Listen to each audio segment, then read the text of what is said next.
In April 2015, the New York Times declared at their second annual New Fronts presentation that VR journalism will have the same bright future as photography did 119 years ago with the debut of their first virtual reality experience, Walking New York. Having successfully expanded into the digital landscape over the past 20 years, the Gray Lady wanted to maintain its command at the forefront of how we consume news and built the NYT VR app.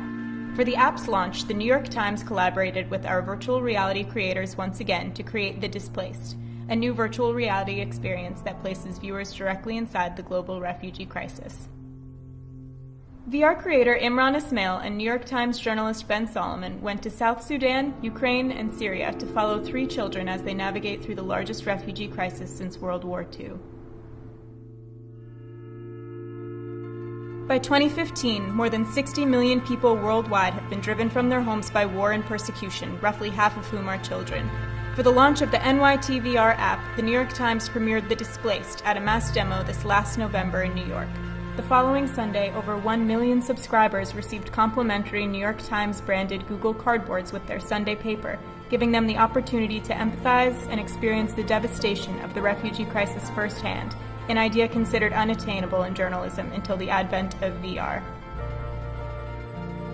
With The Displaced, millions of people, both young and old, were not only exposed to their first VR film, but through this timely convergence of technology and journalism, lent an entirely new perspective to what has already become one of the most pivotal events of this century. Thousands shared the experience on social media with the hashtag NYTVR, and media outlets worldwide praised the film and its creators, declaring VR's arrival into the mainstream.